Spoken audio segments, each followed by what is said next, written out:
This channel does not promote any violent, harmful, or illegal activities. All content provided by this channel is meant for an educational purpose only. Top quality और consistent performance के लिए सिर्फ silver pump नाम याद रखना। কেন্দ্রের টাকা শুধু কেন্দ্রের টাকা নয়, রাজ্য বহু ক্ষেত্রে তার নিজের টাকাও এক ফান্ডের টাকা আরেক ফান্ডে ব্যবহার করে। পুরো একটা ভাড়েমা ভবানী একটা সরকার চলছে। মানে আমার কাছে টাকা না থাকলে যেমন আমি স্ত্রীর কাছ থেকে ধার করি, স্ত্রীর কাছে টাকা না থাকলে যেমন স্ত্রী আমার কাছ থেকে নেয়, সেইভাবে চলছে। নিজেদের এক এক ফান্ডের টাকা এক এক জায়গা থেকে ধার করে বসে আছে। কলকাতা কর্পোরেশন থেকে কত টাকা ধার নিয়েছেন মমতা বন্দ্যোপাধ্যায়ের সরকার, সেটা কিন্তু কোনো উন্নয়নমূলক কাজের জন্য নয়।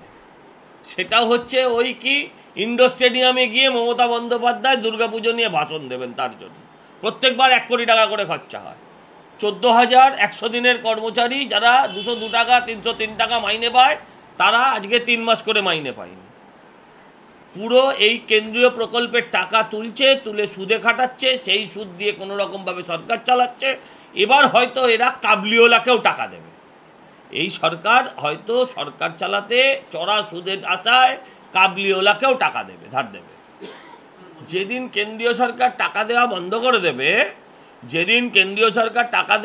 করে দেবে, সেদিন মমতা ব্যানার্জি পালিয়েও পথ পাবে না। যদি এখন বন্ধ করে দেয়, এই মুহূর্তে বন্ধ করে দিলে মমতা ব্যানার্জি এই মুহূর্তে আর লন্ডন থেকে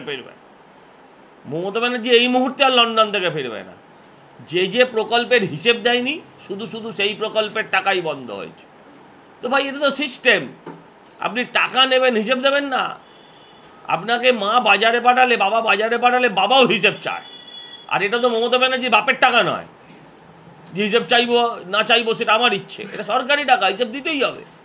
হিসেব দেবে না, টাকা চাই। চুরি করবার জন্য তো টাকা দেয়নি, ঠিক করেছে, বন্ধ করেছে। এই জন্যই সিএর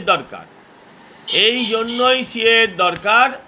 এই মতুয়া যারা আদি বাসিন্দা এই ভূখণ্ডে, তাদের অধিকার, তাদের স্বায়ত্ত শাসন, তাদের সমস্ত স্বাধিকার এই রক্ষা করার জন্য সিএ দরকার। এবং আমি আবারও বলবো আমার ভারতীয় জনতা পার্টির কর্মীদের এবং আমার নেতৃত্বকে, যারা এই ধরনের নাম বাতিল করার ষড়যন্ত্র করছেন, তাদের বিরুদ্ধে সজাগ দৃষ্টি রাখুন। আপনারা নজর রাখবেন যে তৃণমূল আপনাদের নাম কেটে দিতে চায়, যাতে ভোটার লিস্ট থেকে আপনাদের কোনোভাবে নাম না কাটা যায়, সেদিকটা নজর রাখবেন। কেউ উদাসীন থাকবেন না এই বিষয়ে। আসলে এরা জনবিচ্ছিন্ন হয়ে গেছে, তাই চেষ্টা করছে এইসব অজুহাতে বাড়ি যাওয়ার। ভোটার লিস্টের যত ভুয়ো ভোটার সব তৃণমূলের তোলা। কিন্তু এদের আর কেউ বাড়িতে ঢুকতে দেবে না, আপনি নিশ্চিত থাকুন। লোক বাড়ির বাইরে এসে কথা বলবে, কারণ বাড়ির ভেতরে ঢুকলে এক পাটি হাওয়াই চটি পড়ে থাকলে ভেতরে সেটাও তুলে নিয়ে যাবে। কাউকে বাদ দিতে পারবে না। কাকে বাদ দেবে? কাউকে যদি বাদ দিতে হয়, তাহলে সবার আগে দলনেত্রীকে বাদ দিতে হবে। ভবানীপুরে এতগুলো পুরসভা এলাকায় হারলো কেন? ভবানীপুরে এই লোকসভা নির্বাচনে ভবানীপুর কেন্দ্রের বোধহয় খান 5 ওয়ার্ডে হেরেছে, একটা বোধহয় ওয়ার্ড ওখানে। তো এই হারের দায়িত্ব কার? ওখানকার মানুষ কেন ভোট দেয়নি? এটা ওখানকার মানুষ মমতা ব্যানার্জির প্রতি ঘৃণায় তারা তৃণমূলকে ভোট দেয়নি, মালা রায়কে ভোট দেয়নি। তো মালা রায় এর থেকে তো ভদ্রলোক। মালা রায়ের গায়ে আজ অব্দি কোনো স্ক্যামের দাগ নেই। মালা রায়ের গায়েতে মালা রায় কেন কম ভোট পেল? এনার জন্য, দলের মালকিনের জন্য। পাড়ার কাউন্সিলররা চোর আমরা জানি, কিন্তু ওখানে মমতা ব্যানার্জির মুখ দেখে কেউ ভোট দেয়নি। মমতা ব্যানার্জির মুখ দেখে উল্টো দিকে ভোট দিয়েছে। তার সমস্ত কিছু প্যারিটি মেনটেন করার জন্য যে আমরা ডিএও বাড়িয়েছি, হ্যাঁ, আমরা এতগুলো পে কমিশন আমরা ইমপ্লিমেন্ট করেছি, সেই কারণে যদি বাড়ায় সেটা অন্য কথা। কিন্তু আমি এটা বিশ্বাস করি প্রত্যেক এমপিরা মোটামুটি তাদের খাওয়া পড়া হয়ে যায়, আর তারপর তাদের যত রকম ফেসিলিটিস দেয়, টাকা না বাড়ালেও চলে।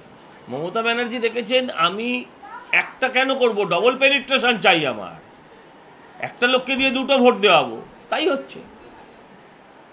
আমরা তো চাই যে ভোটার লিস্টের ভেতর থেকে ভূত আর জিন যা আছে সব ভালো ওজা ডেকে ভালো করে ঝাড়িয়ে বিদায় করা হোক। অমিত শাহরা যদি একটু নজর দেয় এই বিষয়টার উপরে, তাহলে জানবেন এটা 100% বুমেরাং হবে এবং 100% তৃণমূল এখান থেকে হারবে। আরে ওখানে তো ডিএ বাকি নেই রে বাবা। শুভেন্দু অধিকারী বলেছিলেন যে আমাদের টাকা দিতে হবে না, কেউ যদি আমার মাইনে বাড়ায়, কেউ যদি আমার কোম্পানি যদি আমার মাইনে বাড়ায়, আমার তো অভিযোগ থাকার কথা না, আমার তো খুশি হওয়ার কথা। কিন্তু যদি আমি দেখি, আমার বিবেক যদি থাকে, যদি আমি দেখি আমার অধস্থনটি না খেতে পেয়ে মারা যাচ্ছে, তার মাইনে বাড়ছে না, তার সংসার চলছে না, শুভেন্দুবাবু তো সে কথাই বলেছেন যে আমাদের না বাড়িয়ে ডিএ বাড়ান। তো এখানে তো ডিএ দিয়েছে, ডিএ নিয়ে তো কারোর অভিযোগ নেই। আপনি বলতে পারেন এই টাকাটা দেশের খাতে খরচা করুন, সেটা অন্য কথা, কিন্তু এই শুভেন্দুবাবু যে কারণে বলেছিলেন সেই কারণটা এখানে গ্রাহ্য নয়।